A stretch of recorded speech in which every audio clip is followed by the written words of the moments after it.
कल्कि का स्वरूप होगा श्याम रंग का, घोड़े पर सवार होंगे, हाथ में तलवार लिए होंगे, ऐसा हमारे शास्त्रों में वर्णन है उनका।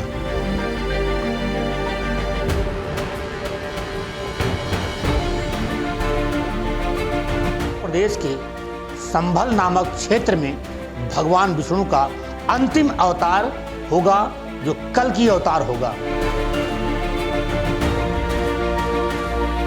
देश के प्रधानमंत्री इस ग्रामीण क्षेत्र में आ रहे हैं तो इस पूरे क्षेत्र का तो कायाकल्प होना है।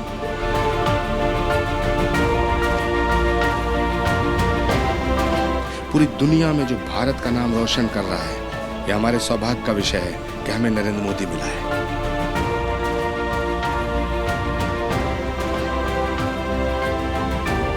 पहली बार होगा जब किसी अवतार के पहले ही उसका मंदिर बनकर तैयार होगा। यही भव्यता है और यही दिव्यता है श्री कल्कि धाम।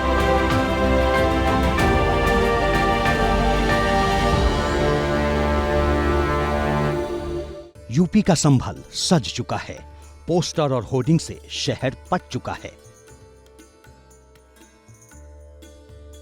एक पीठ को एक धाम में विस्तार दिया जा रहा है और एक स्वप्न को साकार किया जा रहा है।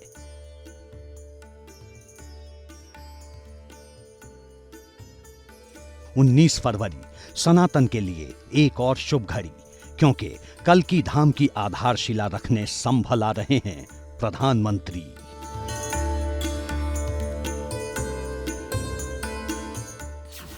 आपके मन में सवाल आ रहा होगा कि अचानक से देश में कल्कि धाम का नाम वायरल क्यों हो रहा है। जब भगवान विष्णु के 10वें अवतार में अभी हजारों वर्ष का इंतजार है, तो फिर कल्कि धाम की आधारशिला अभी क्यों रखी जा रही है। और सबसे बड़ा सवाल, सनातन धर्म में भगवान कल्कि का उत्तर प्रदेश के संभल से क्या कनेक्शन है। इन सवालों का जवाब जानने के लिए एबीपी संवाददाता मनोज्ञा लोईवाल संभल पहुंची। सड़क पर लगे बैनर, होर्डिंग और पोस्टर भी बता रहे थे कि ये शहर 19 फरवरी के इंतजार में है। हम कल्कि पीठ पहुंचे। वहां आचार्य प्रमोद कृष्णम श्रद्धालु और समर्थकों के साथ बैठे थे। 19 फरवरी के ग्रैंड इवेंट पर चर्चा कर रहे थे।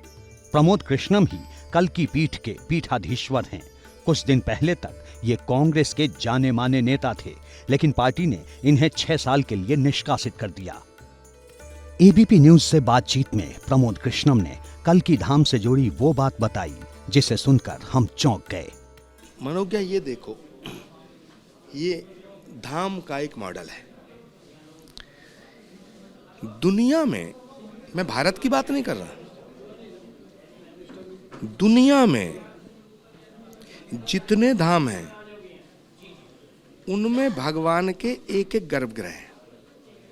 यदि भगवान राम के धाम जाएंगे तो राम जी का गर्भगृह, कृष्ण जी के जाएंगे तो भगवान कृष्ण का गर्भगृह, अगर आप माँ वैष्णो के धाम जाएंगे तो वैष्णो देवी का, दुर्गा का गर्भगृह, हनुमान जी के हनुमान जी, बाकी सब छोटे छोटे प्रतीक के रूप में स्थापित है।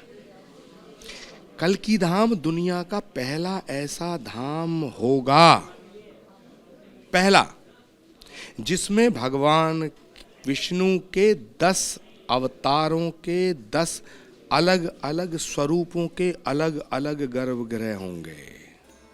अब सवाल है कि जब सनातन धर्म के लोग दुनिया भर में फैले हैं, ये भारत खुद इतना विशाल राष्ट्र है, तब कल्कि धाम के लिए संभल को ही क्यों चुना गया।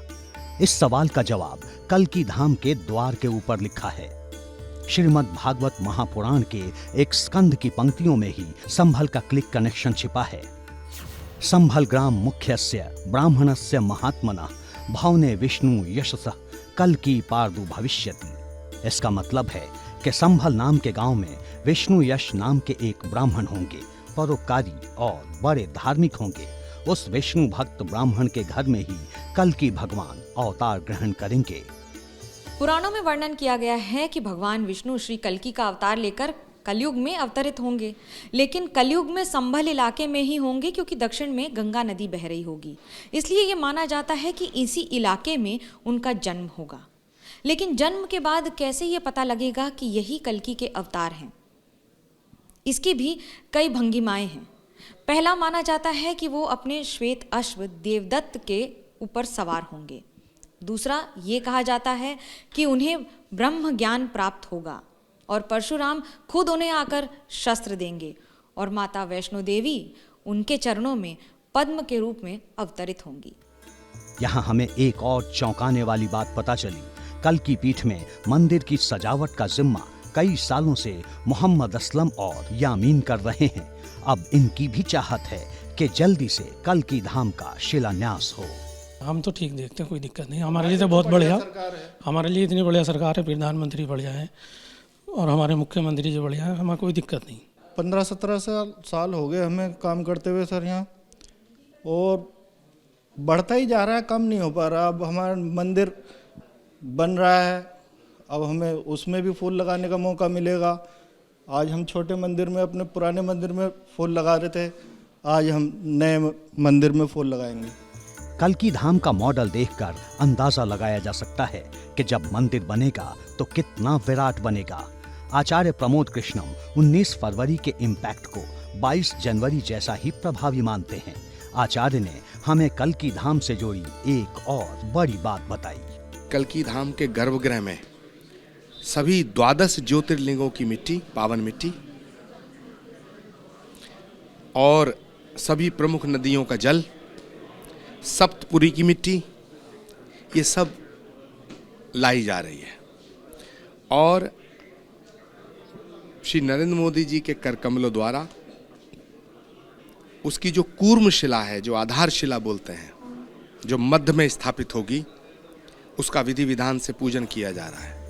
आचार्य प्रमोद कृष्णम के इन समर्थकों को भी पता है कि वो कांग्रेस से निष्कासित किए जा चुके हैं, लेकिन न तो आचार्य जी मायूस हैं, न उनके समर्थक। अभी ये सब पूरे जोश से 19 फरवरी के महाआयोजन में जुटे हैं। मिनट टू मिनट तैयारी का अपडेट ले रहे हैं, क्योंकि पीएम मोदी खुद यहां आने वाले हैं। कल की धाम की आधारशिला रखने के बाद पीएम मोदी का संबोधन भी हो सकता है। उत्तर प्रदेश के संबल जिले के कल की धाम का ये वो मंच है जिस पर 19 फरवरी 2024 को प्रधानमंत्री यहां आने वाले हजारों लोगों को संबोधित करेंगे। राहुल गांधी की न्याय यात्रा उत्तर प्रदेश में प्रवेश कर चुकी है, तो वहीं दूसरी ओर 2024 के लोकसभा चुनाव की हुंकार लगातार तेज होती चली जा रही है और इसी मंच पर पदासीन होंगे कई ऐसे विशिष्ट व्यक्ति जो उत्तर प्रदेश ही नहीं बल्कि देश की राजनीति में भी बड़ी भूमिका रखते हैं। मिसाल के तौर पर कांग्रेस से निष्कासित आचार्य प्रमोद कृष्णन, जो इस मंच पर सबसे बड़ी भूमिका में इसलिए होंगे क्योंकि श्री कल की धाम की लड़ाई उन्होंने ही लड़ी है, लेकिन उनके साथ होंगे हजारों साधु संत जो अपनी बात इसी मंच से यहाँ आने वाले लोगों को बताएंगे।